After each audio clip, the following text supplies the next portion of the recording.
Retirement should be your time to stay active, to travel, and to enjoy time with friends and family. But too often, I see people who've retired make three critical mistakes that can damage their strength, their health, and eventually their independence. As a physio who specializes in helping people over 50, I'm here today to help you avoid those mistakes and show you exactly what to do instead. Mistake number one is stopping the movements that keep you strong.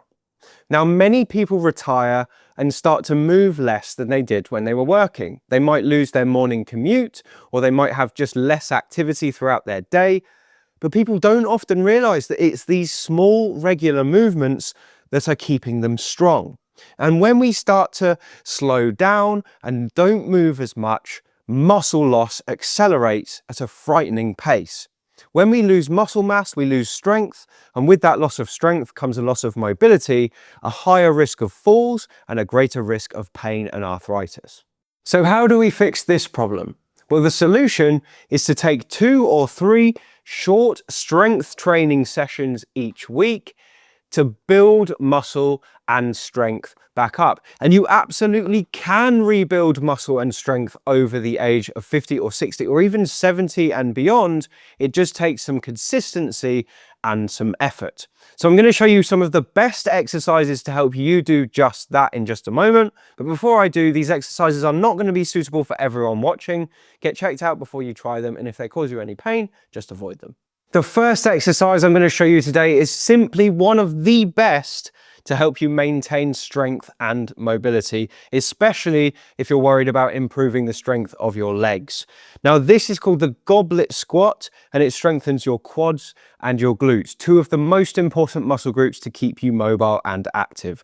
For this, you just need a weight. I'm going to use a dumbbell, but you could quite happily just fill a bag up with books and hold it to your chest, and it looks something like this. You take your weight, you hold it tight into your chest like this. You take your feet about shoulder width apart, and then you stick your bottom out and bend your knees whilst keeping your back nice and straight, and then you come back up again, holding that weight in position all the way through. Now, you only need to go down as far as feels comfortable. You don't need to go right down almost to the floor. You don't even need to go down quite as far as me.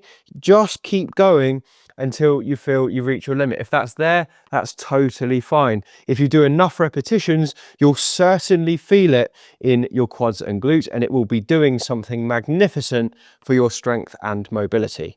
My prescription for this one, for most people, is to keep going until you get that working ache in your quads and glutes, then have a 1-minute rest and repeat that 3 times over on several occasions per week.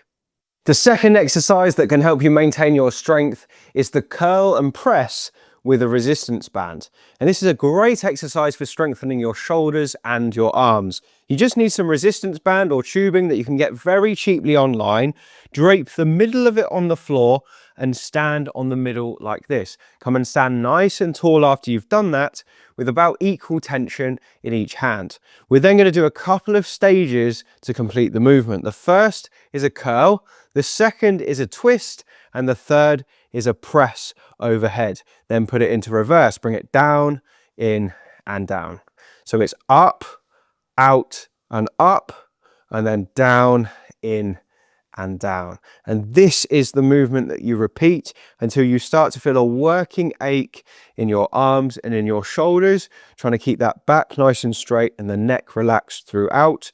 I would recommend keep going until that working ache, have a rest for a minute, and then do that 3 times over in total. It's a fabulous way to start to build some strength and maintain that mobility. The third exercise I've got for you to keep you strong is the wall press up. And this is such a good exercise for improving the strength of your upper body. You just need a wall to make it work. So turn and face a wall that your partner doesn't mind you putting your hands on, and put your hands about shoulder height on the wall and take a couple of steps back. You then just want to pop up onto your tiptoes just ever so slightly, keep a nice straight back, squeeze your buttocks together, and then drop down towards the wall, touch your nose and come back up. Simple as that. And you can make this exercise easier or harder depending on where your hands are. If you have them a little bit higher up the wall and you're closer to the wall, that's easier. If you take yourself further away from the wall, so you've got more of a horizontal angle, that becomes much harder. And doing this exercise to the point of fatigue in your chest and the backs of the arms is a brilliant way to build strength and maintain that strength and independence. By the way, if you're enjoying these exercises, I've got tons more like it, but done in routines that you can follow along with at my pace in my lifelong mobility program. You can find details of that in the link below this video. Mistake number 2 is ignoring small aches or pains. Too often I hear people say, oh, it's just my age, or that ache or pain will just go away on its own, it'll be fine. But this isn't always the case, and small aches and pains are often early warning signs of something that really needs addressing. Ignoring that back twinge, or that hip that feels stiff, or that knee that keeps acting up is one of the biggest mistakes I see. The fix for this one is to not ignore those aches or pains.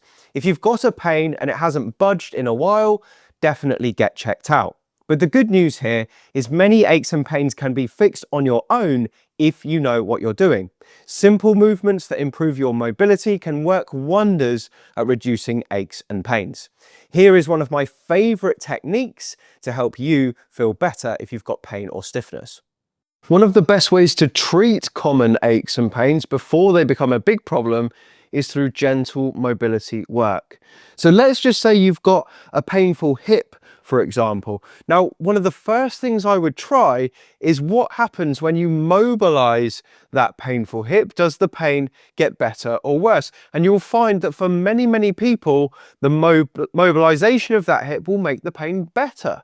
So if that's you, what I would do is just take your leg like this and just use a gentle bit of force with the hands to just mobilize that hip into flexion. Now, this is just one example. You can do this for just about any joint in the body. Another would be the knee. So if you've got a painful knee, it's often quite stiff, and what I would find is mobilizing it down and back up again like this can make a huge difference to pain and stiffness over time. Of course, it's going to be different for everyone, but sometimes these tiny, simple tweaks to get your mobility working again can make a massive difference to pain over time. Retirement mistake number 3 is not pushing yourself hard enough when exercising.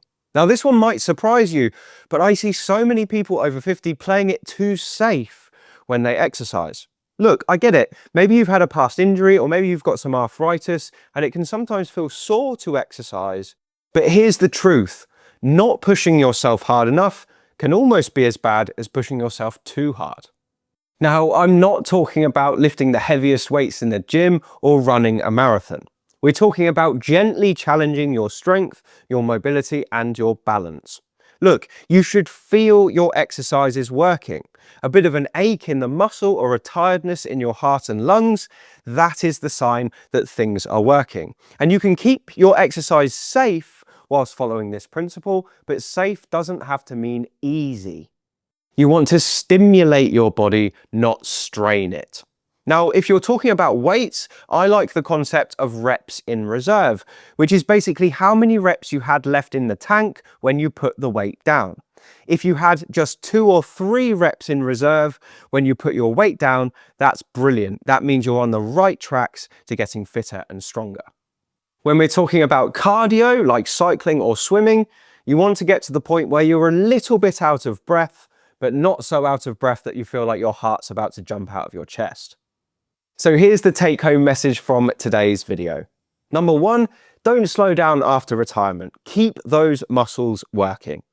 Number 2, don't ignore aches and pains. And number 3, it's fine to challenge yourself as long as you're not causing pain.